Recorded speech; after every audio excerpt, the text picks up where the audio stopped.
deedii dhibaatii irraa guyya tokko kabajama.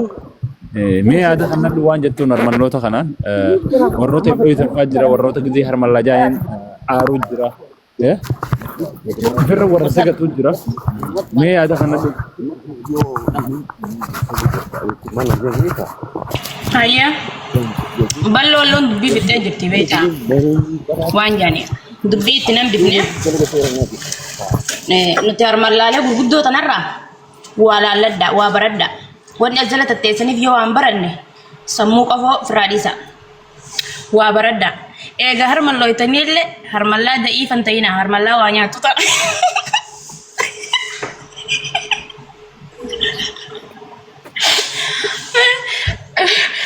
Akkasitti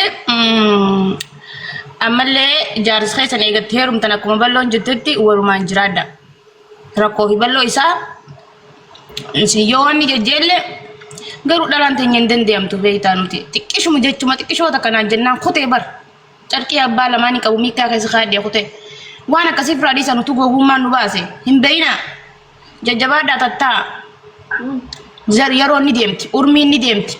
Jiru yeroo bareedu amma gaafa xiqqummaa kana raahaa gootu gizee guddatte raahaan amma gootu jirtu kana booddi sigalte gammachuun tajaajila eega urmiin ta'e deemte maafi faayida yeroo ibaadaa godhan harmallaawanii yeroo ibaadaa wanni godhan jaarsaan barbaadaan hin taatola sinigalte amanta gizee xiqqoo jaarsa keetii hojii fataaji gizee guddatte salaati ibadaa rabbii godhuuti jaarsa kee mataa dhungadhu bira jiraadhu akkasi nutillee rabbi alaanu haa galchuu du'aayu godhaadha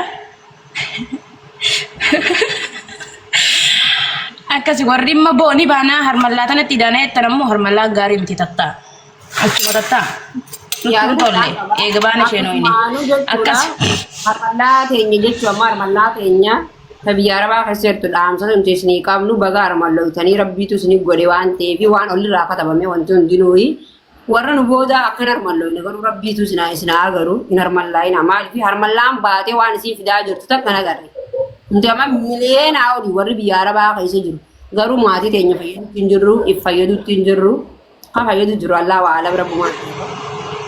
Ashitti ati maanta na koomantii jajalloo jala dhiisi mabruukii barreessanii.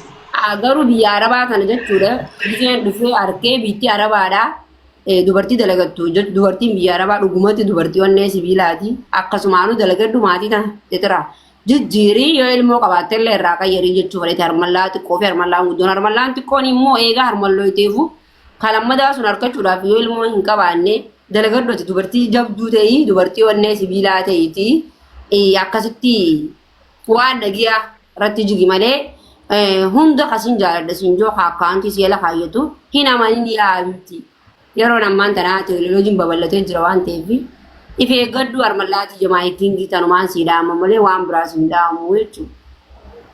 Kanaafuu harmallaati hunda sin jaaladha isin kan. Kanas ballo dabarsi kalas kara takkitiitii fi kara jara kana harmallaa ta'anii dabarsi.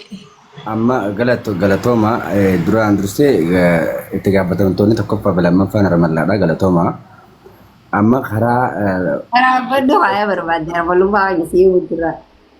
Karaa birootti deemna balloon akkana taana akkana taati bohaarsituunis akkana taati. Kun egaa akkuma beekamu guyyaa kabaja irra jirra namoota haaraa dhuftaniif guyyaa kabaja harmallootaati guyyaan 28ti. Yaada fi ibsachuu hawaasatti waa barsiisudha. Takka takkaan konfidensi naasawaa ibsadha. Asumaanuu sirbi jaala koo yaa jaalallee jawsa maqaan isaa eenyu? Jidduudhaan. Dhaaboo amma gizee haasofneef ne booda itti nu banta. Anillee sirbuma sanii barbaada. Maqaa sana nama sanii nu barbaada sirba sanii nu barbaada. Jidduu nu reetu ni mudna. Inshallah nu hundinuu jechuudha. Yoo rabbi nu laafise jaarsa keenya gallaaf shirjaa haa fuudhu ni isin didina. Wallahi asirratti Tiga murre harmallaa fakkeenya taanaaf jaarsa keenya gallee abshir jaar harmallaati. Nice. Yaada akkana kana feena nuti. Itti fufa warra ol baatan kun. Bohaarsituu fi takkittiin dubbadha. Wanni kun duraan dursee wanni isin himuu qabnu obboleen keessan warra dhalaalee jaarsaa wajji hireen adda baaste or habajumaan adda ba'an kana laalanii warra baboo hedduu takkaa jira. Warra jaarsa irra baxiraan hedduu takkaa jira. Warra jaarsa osoo qabu dhalaa dhiira biraa jenaa jiran hedduu jira. dhiirti teenyaas warra akkasii hedduu jira. Guyyaan isaaniitis guyyaan oshmalloota guyyaan kabajamee jira jechuudha. Guyyaan kun guyyaa keessan irraa dubbadhaame. Shamarran keenya uffitanii jiranii waliin ijoollee isaaniirraa beekaa hin dubbadhu. Haa galatoomanii ijoolleen keenya dubbatanii jiran bal'oon boleetiin xixiqqaaleen. Saniifuu waliin hin dhaamsini naan qabuuf ijoollee teenya warra biyya ormaa keessa jiru.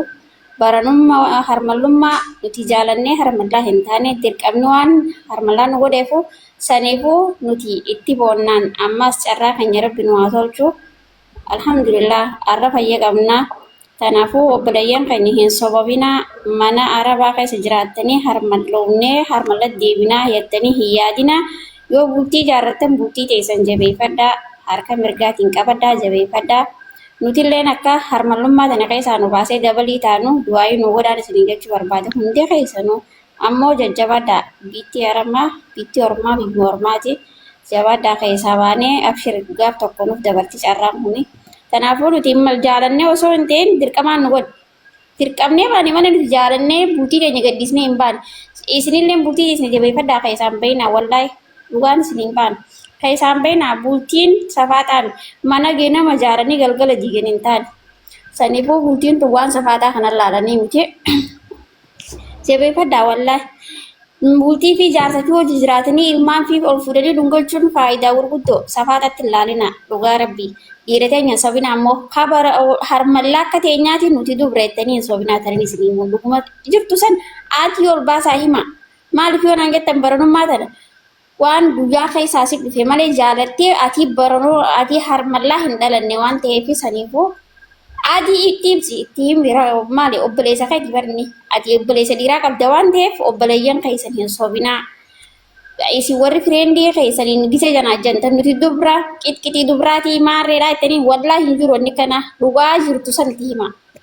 Maal dhugaan barsi aarsiti malee si fayyifti maas maaliif dhugaa jirtu si boonsiti itti boontaan mataa ol qabattee itti boontaan nuti immoo baranummaa harmallummaa tana itti boonu jirraan maaliifuu waan nuti jaalannee hin ta'in takkaaf saniifuu waan jaalannee silaa keessaa hin baanu bultii teenya jechuudha barbaadeeti.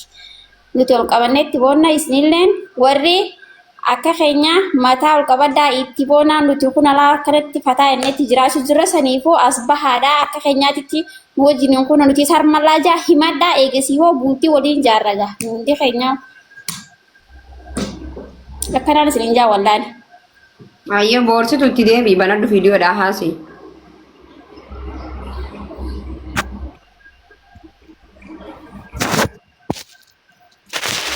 Yaada banadhu ayyee. Baga hokkuullattee lubbuu haasee rakkoon qabu. Ayyee asii. Sodaatin taa lubbuu. Hanin jauh. Waan hin jauh qabu isin bittanii wallaahi isin irrattu naa guutuudhaan. Naaf fudhanii.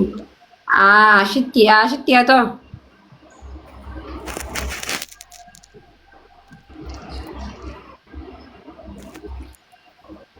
Badiyyee na haa darbu ana. Sinuu yaada fixanii jirtanii na haa darbu qaali. Maaliif buuta lubbuu laala inni buutattee jirta anuu irratti. Dhugaa yaaduma ana bira jiru sinillee dubbatta sila ta'eef wanti itti dabalu takka hin qabu kanaaf qaali. Ashittiin ni qaanfatti kabajaaf jaalalaan gabbuyi walitti deebina ashitti teenya.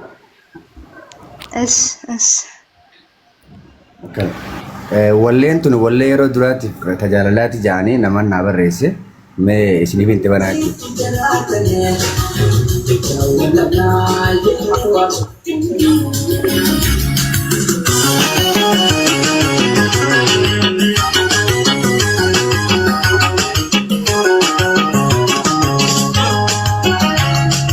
Jagalana berhenti ana dendam site. Osonda buka bayi